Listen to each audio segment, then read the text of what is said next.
কি কি পেপার লাগতেছে, কত টাকা লাগতেছে, আপনারা যারা এখনো মালিক খুঁজে পান নাই তাদের করণীয় কি আমি এই ভিডিওতে আপনাদের বলে দেব।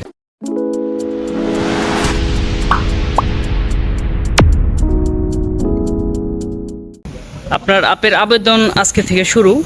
কি কি পেপার লাগতেছে, কত টাকা লাগতেছে বিস্তারিত জানতে আজকে আমরা আমাদের আয়াত ভাইয়ের পরিচিত এক কম্পিউটার দোকান আছে, তো আমরা ওইখানে আসছি, ওখানে কথা বলবো, তারপর বিস্তারিত আপনাদের জানাবো অবশ্যই।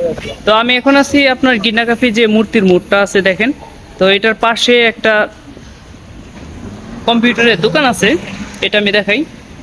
তো আপনারা চাইলে এখান থেকে আবেদন করতে পারবেন।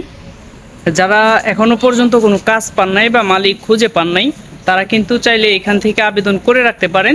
আপনি আবেদন যদি সরকার গ্রহণ করে তারপর আপনি 60 দিনের মতো সময় পাবেন। আয়াত ভাই, যারা এখনো পর্যন্ত কোম্পানি খুঁজে পায় নাই বা কাজই খুঁজে পায় নাই তারা আবেদন করলে তো 60 দিনের মতো সময় পাবে। হ্যাঁ, তোমার যাদের কাজ নাই, ঠিক আছে, তারা এই কম্পিউটার দোকান থেকে হ্যাঁ, তোমার আবেদন করতে পারবে। ঠিক আছে, 5 দিনের মধ্যে আবেদন গ্রহণ করা হবে, সর্বোচ্চ 5 দিন, অটোমেটিক। ঠিক আছে। ও আচ্ছা, মানে আবেদন আজকে করলে 5 দিনের মধ্যে হ্যাঁ, এটা গ্রহণ করা হবে হ্যাঁ, অটোমেটিক। এখানে তোমার তোমার আবেদন করলে, ঠিক আছে, হ্যাঁ। একটা একটা কোড নাম্বার থাকবে। ঠিক আছে, তার একটা কোড নাম্বার দিবে। ওই কোড নাম্বার দিয়ে তোমার কি হয়েছে না হয়েছে সে আবার সার্চ দিলে সে দেখতে পারবে। ঠিক আছে। আর যাদের মালিক আছে তারা তো মুয়াসিবেজি তাদেরটা করবে, তাদের কম্পিউটার দোকানে আসা লাগবে না।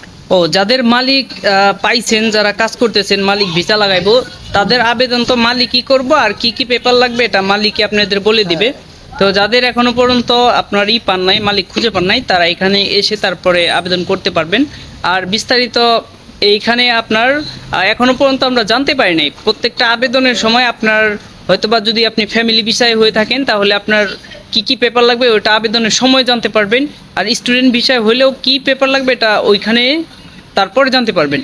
তো আপনি যদি ওয়ার্ক পারমিটে থাকেন তাহলে হয়তোবা আমরা গতবার যখন হাত দিছিল আপের সময় আপনার 3টা করে পেপার লাগছে, পাসপোর্ট, জন্ম নিবন্ধনের পেপার আর এদেশের মুক্তার পেপার। হ্যাঁ, এবারও সম্ভবত ওই 3টা পেপারই লাগবে। তারপরেও তার সাথে কথা হয়েছে আমাদের যে কি পেপার লাগবে এটা এখনো শিওর না, তো এই 3টা মাস্ট লাগবেই। এটা তোমার অবস্থা বুঝছা। ঠিক আছে, তোমার অবস্থা বুঝছা। যাদের মনে করো যেমন কাজ চেঞ্জ করছে, ঠিক আছে, 45 দিনের চেকিস পেপারে ম্যাচ ছিল, এই তারিখের মধ্যে তারা ভিসা লাগাইতে পারে নাই, এই ক্ষেত্রে অবৈধ হয়ে গেছে। ঠিক আছে, তাদের অত ডকুমেন্টস লাগবে না। ঠিক আছে, পাসপোর্ট লাগবে, হয়তো বা আগের যে ভিসাটা ছিল ওইটা লাগতে পারে। ঠিক আছে। হ্যাঁ, যারা আবার এনটি ভিসা টাইপের যারা আসছিল তাদের হয়তো ভাই 3-4টে পেপার লাগতে পারে। আলাদা আলাদা তোমার অবস্থা বুঝা তোমার ওই রকম ডকুমেন্টস লাগবে। ঠিক আছে, কারণ এক একজনে এক এক রকম টাইপের অবৈধ হয়েছে এই দেশে আসার পরে। যারা এনটি ভিসা তাদের তো ভিসায় লাগে নাই, তাদের হয়তো বা পেপার একটু বেশি লাগতে পারে। তবে যারা কাজ চেঞ্জ করার সময় আপনার 45 দিন যে সময় থাকে চেকিস পেপারে, ওইটা পার হওয়ার পর অবৈধ হয়েছেন তাদের হয়তো বা ভিসা পেপার, পাসপোর্ট এগুলো লাগতে পারে। যাদের পাসপোর্টের মেয়াদ আছে, রেনু করতে দিচ্ছে, হাতে পাসপোর্ট নাই, তো তারা কি করতে পারবে নাকি? এখন এই বিষয়ে কথা বলছি, মানে সেও আমারে, ঠিক আছে, মানে কনফার্ম কোনো আপডেট দেয় নাই যে আমি আপনাদের কাছে বলবো। পরে হবে না, আপনারা গালাগালি করবেন, বাজে কমেন্ট করবেন। আচ্ছা, ঠিক আছে, আমারও যদি ইনফরমেশন দেয়, সঠিক ইনফরমেশন, ঠিক আছে, কনফার্ম, তাহলে আমি আপনাদের কাছে বলতে পারবো। ঠিক আছে। আর যতটুক মানে জানি, যতটুক মনে করি, যে যাদের পাসপোর্ট নাই বা পাসপোর্ট রেনি করা না, ঠিক আছে, মানে মনে হয় না যে তারা এই সাধারণ সুযোগ কাজে লাগাইতে পারবে। তো তার সাথে কথা বলে আমরা জানতে পারলাম 60,000 লিরা, সর্বনিম্ন 60,000 লিরা লাগবে। আর দ্বিতীয়ত আপনার 600। 60,600 লিরা লাগবে সর্বনিম্ন এটা। আর আপনারা যদি ঠিকাদার হয়ে থাকে তাহলে এটা পরবর্তীতে ওই মালিকই বলে দিবে আপনার কত টাকা লাগবে। এখানে মেডিকেল, তারপরে ভিসার যে টাকাটা এটা তারা করতে পারে। আর আপনার কোম্পানিতে যদি সর্বনিম্ন 5 জন থাকে তাহলে হয়তো বা 250 ইউরো নাও লাগতে পারে। তবে আপনার কোম্পানিতে যদি 5 জনের অধিক কোনো কর্মচারী থাকে অবশ্যই আপনার 250 ইউরো এটা মাস্ট লাগবেই। এখন এটা ব্যাংক কার্ডের যে টাকাটা এটা তো গুরুত্বপূর্ণ আরেকটা কথা বলি।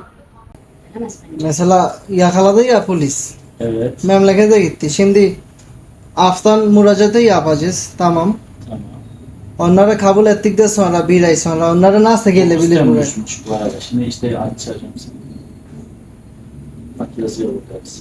Hmm. Abi 60 gün içinde he. Onları yapabilir. 30 gün içinde sonucunu alıyorlar zaten. Buradaki olanları şurada Buradakiler olanlar- kayıt yaparsa O 5 çok gün sık. 5 gün sonra mı 5 kabul gün, ediyor? 5 günde otomatik çıkıyor. He. Ondan sonra onları çalışma izni alabilir şirketten. Evet. Yani 5 gün içinde kabul eder onları. Evet. Anladım. Diğerleri 30 gün ama inceleyecekler ona göre. Tamam. Şimdi daha önce şu emin olamadım. Bazen insanları diyor ki deport olanlara gelemez. Deport başka bir şey, kaçak başka bir şey. Deport oluyor ama af çıktığı zaten deport olan ve buradaki kaçaklar hepsi aynı kapsamlı. Ben sana atayım Mesela- ama sen He. Bangladeş diline çevireyim atayım sana o haberi. Tamam. Tamam.